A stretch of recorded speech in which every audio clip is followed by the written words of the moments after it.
Hi everyone! Good morning! Dahil nga po maulan ngayon, wala akong maisip na pwede naming lutuin. Kaya ang naisip ko ay magpiprito po ako ng saba. Request din po to ng mga bata dahil nga po mas maganda tong kainin kaysa tinapay. Mas madaling makabusog. Hindi din po kasi ako mahilig sa tinapay dahil parang ang tagal kang mabusog bago ka. Maubos mo na lang yung isang balot bago ka mabusog. Binalatan ko na din po pala lahat para yung hindi namin makakain or yung tira po namin malalagay po namin sa ref. Pero hindi ko po siya lahat lulutuin. Kasi po pag hindi ko po siya binalatan lahat, hinog lang po siya dyan. Kasi hinog na nga siya. Ayoko sana ng sobrang hinog kasi talagang nanunuot na dyan yung mantika. Itong saba na to, galing po pala ito sa lola ko. Pinadala sa akin kasi nga po alam niya na paborito ito ng mga bata. Ang sabi niya nga po, lagain ko lang. Kaso nga po hinog na. Sabi ko iprito ko na lang. Baka medyo mag-crunchy-crunchy pa. Mas masarap po pala itong kainin kapag hilaw kasi good for the heart. Kapag broken hearted ka, kumain ka lang ito, mawawala na yung sakit sa puso mo. Eme! Tinatry ko lang po palang humugot pero ang corny pala. Hindi na pala bagay, nakakaloka naman. Bago po pala ako magsimula magluto o magprito, inayos ko muna po pala yung mga dumi, yung mga kalat ko para malinis naman pagka nagpiprito na. Pag nagpiprito din po pala ako, nilalagyan ko po pala talaga ng tissue kasi para yung mantika dyan mapupunta. Hinati-hati ko po pala itong saba para maprito siya o maluto siya sa loob kasi pagkabuo po kasi hindi maluluto yung loob. At dahil nga din po alam ko na marami po ito at hindi po ito mauubos ng mga bata, yung alam kong tira, itinabi po muna namin para naman po makain namin kinabukasan. Pagpasensyahan nyo na po kung hugas ako ng hugas ng kamay kasi may pagka-OC po talaga ako. OC po talaga ako sa loob ng bahay. Parang hindi ako mapakali pagka marumi, pagka makalat, gano'n. Naiirita ako, nagagalit ako pagka makalat. Lalo na po pagdating sa higaan, ayaw na ayaw ko po talaga na madumi yung paa, tinitingnan ko talaga. Kaya yung mga bata, hugas ng paa. At yun na nga, after a few minutes, nagsimula na akong magprito. Nakikita nyo naman po, ayan, sobrang hinog na. Parang ayaw ko na nga yung kainin kasi sobrang mamantika na. At dahil nga po favorite ko, kinain ko pa rin. Umuwi muna po pala ako ng saglit kasi may mga pipicturan at may aayusin ako mga papeles. Si Alon lang po yung kasama ko dahil si Ate Yumi ay nasa school kasi nagpa-practice siya for MSIT. Dahan-dahan lang po ako nagpapatakbo ng sasakyan kasi nga po sobrang ulan. Ramdam ko po talaga yung dulas ng daan. Mabilis lang po yung transition at nakauwi na po ako nito. Pinapakita sa akin ni Ate Sophie yung damit niya kung bagay daw ba sa kanya yung ganitong outfit. Kasi yung mga ganitong outfit uso na naman po ngayon. Ito po ata yung tinatawag na Korean outfit. Tama ba? Ako lang ata ang walang hilig sa fashion kaya hindi ko nasusunod yung mga uso. Kung ano lang talaga yung masuot ko, yun na yun. Kung alam ko naman na bagay sa akin, tama na yun.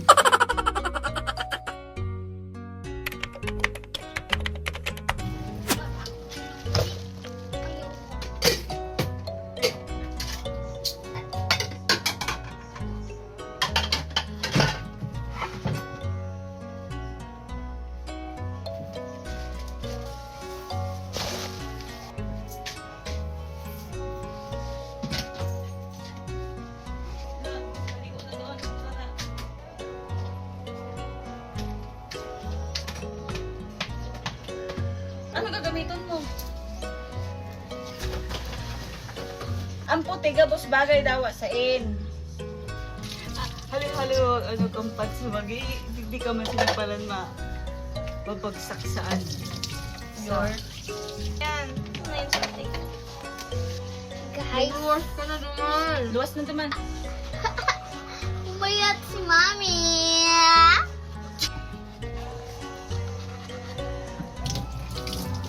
Bagay nga. Guys, bye. School na Pero ako. magayin ko ta kani kung why. See you, see me soon. Bye po. Punta na ako school. Mame, sunduin ko.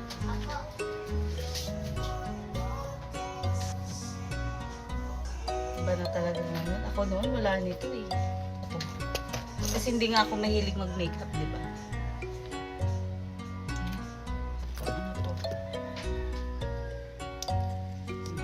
Mga ganun-ganun.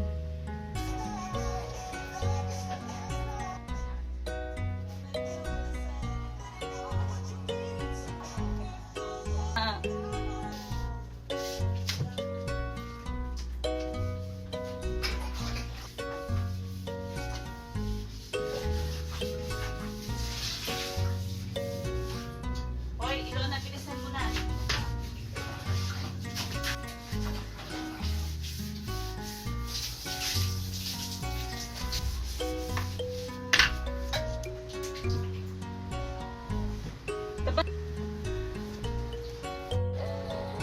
makeup mo.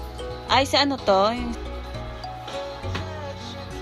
Yung bang makeup tapos demo ko tig makeupan dyan ta. Ano yan? May ano na? Or yung plain lang yan? Ah. Ilon! Ano sasabihin ni Doc? Magayong ka, kasi naman nag-ano sa diri mo. Nagbubuhat ka ni sa diri mong bangko. Hindi mo kasi Doc man talaga nagsasabi. Ang gawin ko aki na Ano ni? Isa ko man eh. Kuya. Oh! Sa kuya nga yan. Binakal ko yun sa Watson. What? Ina. Ay, may teka, gamit ko. Teka, maano kaya ako sa gamit, ay sa ano, makeup? Aram mo, naghiling ako ning ano, ning powder. Ano man ko ta, nag-sale man 1.8. Oh. Nag-sale siya 1.8.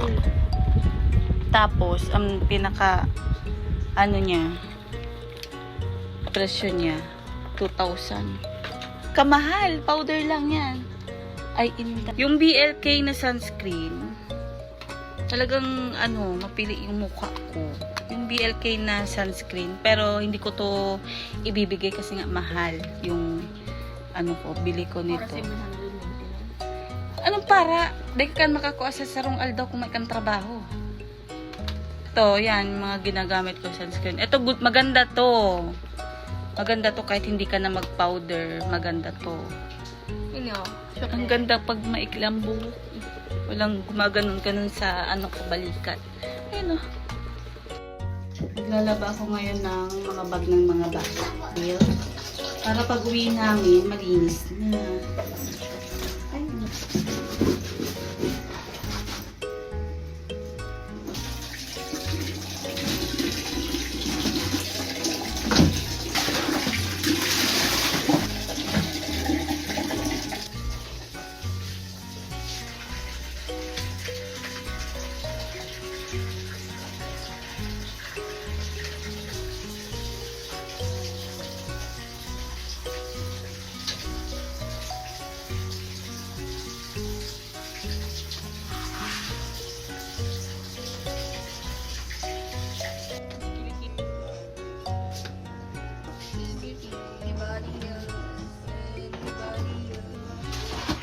Oh, ano yan?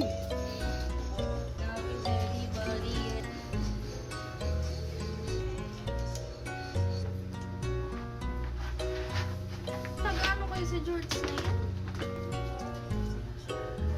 Parang paano bagay dito sa...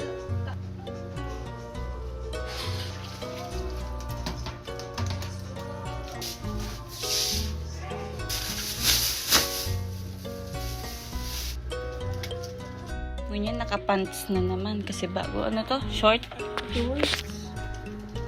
Shorts. Ano pa? Shorts ah. Tapos na ako ng lahat. Tapos na ako maglaba. Nakasampay na. Ang hitsura ko. Maya maliligo. Pero pag-exercise muna ako. So, yun lang naman. Bye! Bye-bye!